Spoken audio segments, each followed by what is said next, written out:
റഷ്യയിൽ നിന്നും എണ്ണ വാങ്ങുന്ന രാജ്യം എന്ന നിലയിൽ ഇന്ത്യൻ ഉൽപ്പന്നങ്ങൾക്ക് 100% നികുതി ഇറക്കുമതി തീരുവ ഏർപ്പെടുത്താനുള്ള അമേരിക്കൻ തീരുമാനത്തിന് ഇന്ത്യ വഴങ്ങിയേക്കില്ല എന്ന് സൂചന.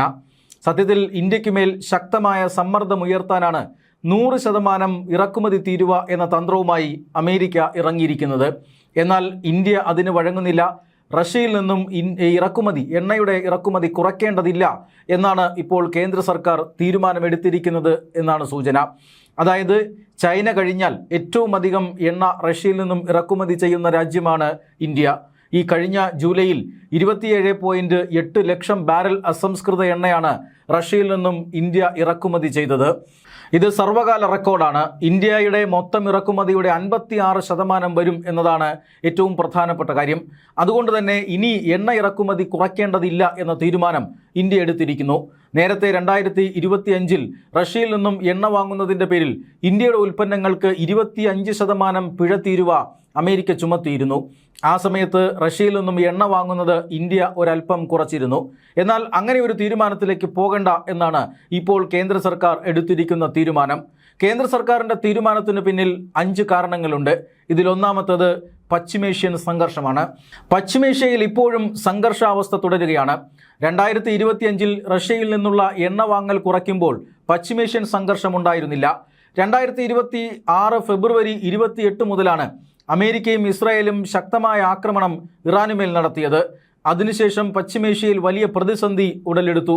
ഇറാൻ ഹോർമൂസ് കടലിടുക്ക് അടച്ചു. ഹോർമൂസ് കടലിടുക്കിലൂടെയാണ് ഗൾഫ് മേഖലയിൽ നിന്നുള്ള എണ്ണയുടെ വരവ് നടക്കേണ്ടത്. എന്നാൽ ആ കടലിടുക്ക് അടഞ്ഞതോടുകൂടി ഇന്ത്യ അടക്കമുള്ള രാജ്യങ്ങൾക്ക് വലിയ പ്രതിസന്ധി ഉണ്ടായി. എന്നാൽ അതിനെ ഇന്ത്യ മറികടന്നത് റഷ്യയിൽ നിന്നുള്ള എണ്ണ ഇറക്കുമതി വർദ്ധിപ്പിച്ചുകൊണ്ടായിരുന്നു. അതുകൊണ്ട് തന്നെ ഇപ്പോൾ അമേരിക്കയുടെ വാക്കുകേട്ട് റഷ്യയിൽ നിന്നുള്ള എണ്ണ ഇറക്കുമതി കുറച്ചാൽ ആഭ്യന്തര വിപണിയിൽ എണ്ണവില വർദ്ധിക്കും. മാത്രമല്ല ആഗോള വിപണിയിലും എണ്ണവില വർദ്ധിക്കാനുള്ള സാഹചര്യമുണ്ട്. അമേരിക്ക ഇപ്പോഴും യുദ്ധം അവസാനിപ്പിക്കുന്ന മട്ടില്ല. അമേരിക്കയും ഇറാനും പരസ്പരം അങ്ങോട്ടും ഇങ്ങോട്ടും പ്രകോപനം തുടരുകയാണ്. അമേരിക്ക ഇറാനെയും ഇറാൻ അമേരിക്കയെയും ഈ ഹോർമൂസ് കടലിടുക്കിൽ ഉപരോധിക്കുന്നുണ്ട്.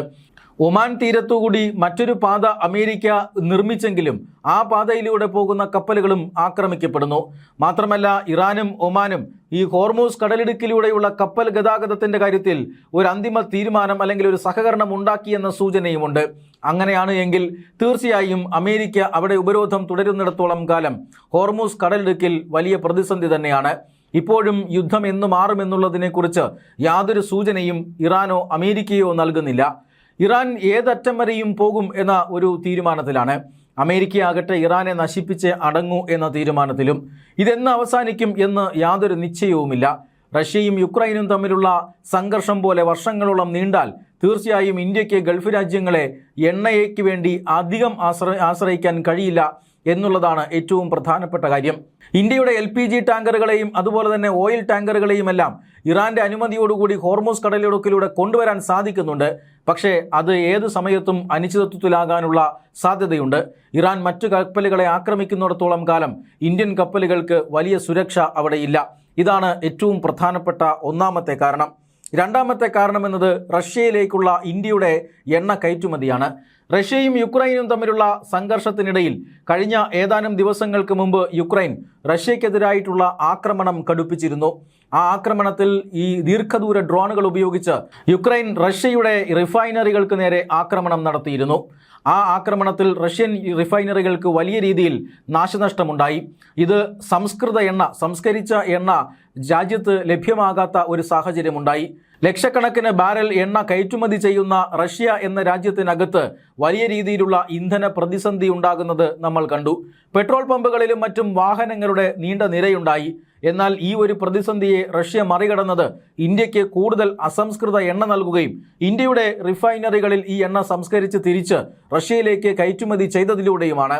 അതിപ്പോഴും നടന്നുകൊണ്ടിരിക്കുന്നു. ഇത് ഇന്ത്യയെ സംബന്ധിച്ചിടത്തോളം വളരെ ലാഭകരമായ ഒരു കാര്യമാണ്. ഇന്ത്യൻ റിഫൈനറികൾക്ക് അസാധാരണമായ റിഫൈനിങ് കപ്പാസിറ്റി ഇപ്പോഴുണ്ട്. അതുകൊണ്ട് തന്നെ ഈ കപ്പാസിറ്റി ഉപയോഗിച്ചുകൊണ്ട് കയറ്റുമതി രംഗത്ത് ശ്രദ്ധേയമായ നേട്ടം കൈവരിക്കുകയാണ് ഇന്ത്യ. അതുകൊണ്ട് തന്നെ ഈ റഷ്യയിലേക്കുള്ള എണ്ണ കയറ്റുമതി അടക്കം നടക്കുന്നതുകൊണ്ട് റഷ്യയിൽ നിന്നും എണ്ണ വാങ്ങുന്നത് കുറച്ചാൽ അത് ഇന്ത്യയെ ദോഷകരമായി ബാധിക്കും. മൂന്നാമത്തേത് ആഗോള വിപണിയെ ഇത് ബാധിക്കും എന്നുള്ളത് കൊണ്ടാണ്. ഹോർമൂസ് കടലിടുക്കിലും അതുപോലെ തന്നെ മറ്റു പല ഭാഗങ്ങളിലും വലിയ പ്രതിസന്ധി നിലനിൽക്കുന്നത് കൊണ്ട് തന്നെ ആഗോള വിപണിയിലേക്ക് എണ്ണയുടെ വരവ് കുറഞ്ഞിരിക്കുന്നു. ഹോർമൂസ് കടലിടുക്കിലൂടെ ഏതാണ്ട് 300-ലധികം എണ്ണ ടാങ്കറുകളാണ് ഓരോ ദിവസവും കടന്നുപോയിക്കൊണ്ടിരുന്നത്. എന്നാൽ അതിപ്പോൾ 30 കുറഞ്ഞിരിക്കുന്നു. ഇത് ആഗോള എണ്ണ വിപണിയെ വലിയ രീതിയിൽ ബാധിച്ചിട്ടുണ്ട്. അവിടെ ഇപ്പോൾ തന്നെ വിലക്കയറ്റമുണ്ട്. ഇനി എണ്ണയ്ക്ക് വേണ്ടി ആഗോള വിപണിയിലേക്ക് ഇന്ത്യയും കൂടി തള്ളിക്കേറിയാൽ തീർച്ചയായും ആ വില വർദ്ധിക്കുമെന്ന കാര്യത്തിൽ തർക്കമൊന്നുമില്ല. ആ വില വർധനവ് ഇന്ത്യയെയും അതുപോലെ തന്നെ മറ്റു പല രാജ്യങ്ങളെയും ബാധിക്കും. മാത്രമല്ല, അങ്ങനെ ഒരു വില വർധനവ് ഉണ്ടായാൽ ആഭ്യന്തര വിപണിയിൽ വില വർദ്ധിപ്പിക്കാൻ ഇന്ത്യ നിർബന്ധിതമാകും. അത്തരമൊരു സാഹചര്യത്തിലേക്ക് ഇപ്പോൾ കേന്ദ്ര സർക്കാർ കടക്കും എന്ന് തോന്നുന്നില്ല. 4ാമത്തെ കാരണമെന്നത് ഇന്ത്യ അമേരിക്ക വ്യാപാര കരാറാണ്. ഇന്ത്യയും അമേരിക്കയും തമ്മിലുള്ള വ്യാപാര കരാറിന്മേലുള്ള അന്തിമ ചർച്ചകൾ പുരോഗമിച്ചുകൊണ്ടിരിക്കുന്ന സമയത്താണ് ഇപ്പോൾ അമേരിക്ക ഈ പണി കാണിച്ചിരിക്കുന്നത്. അതായത് റഷ്യയിൽ നിന്നും എണ്ണ വാങ്ങുന്ന രാജ്യങ്ങൾക്ക് 100% നികുതി ചുമത്താൻ പ്രസിഡന്റിന് ചുമതലപ്പെടുത്തിക്കൊണ്ടുള്ള ഒരു ബില്ല് അമേരിക്ക പാസാക്കിയിരിക്കുന്നത് ഈ സമയത്താണ്. ഇന്ത്യയും അമേരിക്കയും തമ്മിൽ വ്യാപാര കരാറുമായി ബന്ധപ്പെട്ട ചർച്ചകൾ നടക്കുമ്പോൾ തന്നെ ഇത് പാസാക്കിയിരിക്കുന്നത് ഇന്ത്യയെ സമ്മർദ്ദത്തിലാക്കാനാണ് എന്നാണ് ഇന്ത്യൻ വിദേശകാര്യ മന്ത്രാലയം വിലയിരുത്തുന്നത്.